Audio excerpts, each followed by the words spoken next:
Assalamualaikum warahmatullahi wabarakatuh. Perkenalkan, nama saya Khaila Maula dengan NPM 241000248. Di sini saya akan mengerjakan tugas ujian akhir semester dari Bapak Dr. Subelo Wiono, SHMPD.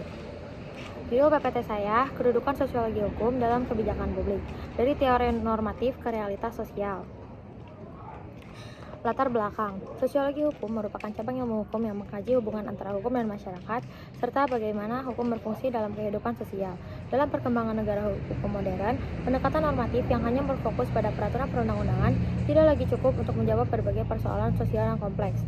Oleh karena itu, sosiologi hukum memiliki peran yang penting dalam menjembatani kesenjangan antara hukum sebagai norma, law in books, dan hukum sebagai Sosiologi hukum hadir sebagai disiplin ilmu yang mengkaji hubungan timbal balik antara hukum dan masyarakat. Berbeda dengan teori hukum yang berfokus pada norma, asas, dan struktur hukum formal, sosiologi hukum menempatkan hukum sebagai bagian dari realitas sosial yang dipengaruhi oleh berbagai faktor ekonomi, politik, budaya, dan sosial.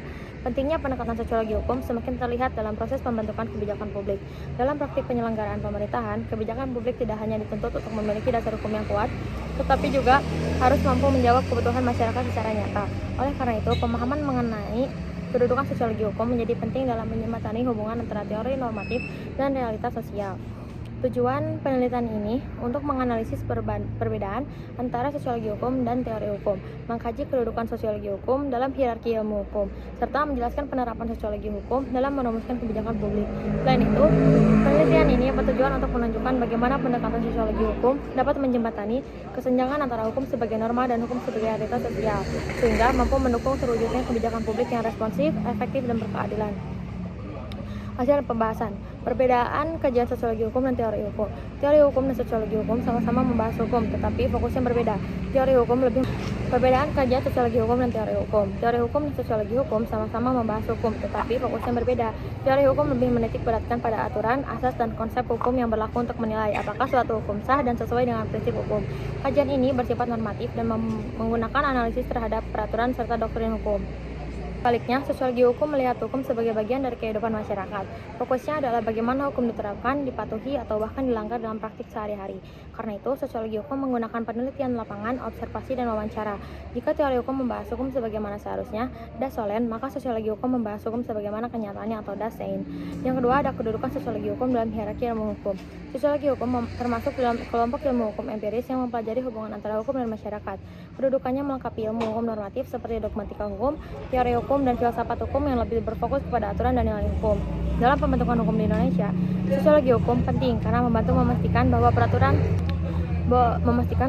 yang dibuat sesuai dengan kondisi dan kebutuhan masyarakat. Hal ini sejalan dengan teori hukum responsif dari Philip Nonet dan Philip Selznick yang menekankan bahwa hukum harus mampu menyesuaikan diri dengan perubahan sosial dan kebutuhan masyarakat. C. Aplikasi sosiologi hukum dalam perumusan kebijakan publik. Sosiologi hukum membantu pemerintah memahami masalah dan kebutuhan masyarakat. Sebelum membuat kebijakan, dengan pendekatan empiris, kebijakan yang dihasilkan tidak hanya memiliki dasar hukum yang kuat, tetapi juga sesuai dengan kondisi sosial masyarakat. Selain itu, sosiologi hukum membantu menilai tingkat kepatuhan masyarakat terhadap kebijakan yang dibuat. Oke, pemikiran Philip Nonet dan Philip Selznick dalam Law and Society in Transition Toward Response Law.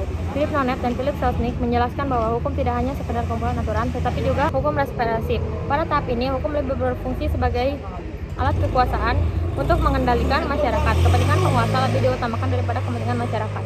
Ciri utamanya adalah campur tangan politik yang kuat, rendahnya independensi lembaga hukum, dan minimnya perlindungan hak warga negara.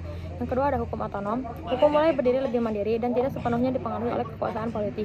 Penegakan hukum dilakukan berdasarkan aturan dan prosedur yang berlaku, meskipun memberikan kepastian kuat yang lebih baik. Yang ketiga ada hukum responsif. Menurut Nonet dan Selznick, ini adalah bentuk hukum yang paling ideal. Hukum tidak hanya berfokus pada aturan, tetapi juga pada kebutuhan masyarakat dan tercapainya keadilan. Hukum responsif mendorong partisipasi masyarakat, perlindungan HAM, transparansi, dan akuntabilitas dalam kebijakan publik. Konsep hukum responsif sangat penting dalam pembentukan kebijakan publik. Kebijakan yang tidak cukup hanya berdasarkan aturan hukum, tetapi juga harus mempertimbangkan kondisi dan kebutuhan masyarakat. Di Indonesia, hal ini terlihat dari pentingnya landasan sosiologis dalam pembentukan peraturan perundang-undangan. Dengan pendekatan ini, hukum dapat berfungsi sebagai sarana perubahan sosial mampu menjawab berbagai persoalan yang berkembang di masyarakat. Hubungan aturan hukum dengan kenyataan yang terjadi di masyarakat. Jika teori hukum lebih fokus pada aturan dan prinsip hukum yang berlaku, maka sosiologi hukum melihat bagaimana hukum dijalankan, dipatuhi, atau bahkan dilanggar dalam kehidupan sehari-hari. Menurut Philip Nonet dan Philip Selznick, hukum yang baik adalah hukum yang responsif, yaitu hukum yang mampu menyesuaikan diri dengan kebutuhan dan pertimbangan masyarakat. Dalam pembuatan kebijakan publik, sosiologi hukum membantu pemerintah memahami kondisi lain, kebutuhan masyarakat, sehingga kebijakan yang dibuat tidak hanya sah secara hukum, tetapi juga efektif dan bermanfaat. Dengan begitu, hukum dapat memberikan kepastian, keadilan, dan manfaat yang nyata bagi masyarakat. Sekian dari saya, terima kasih.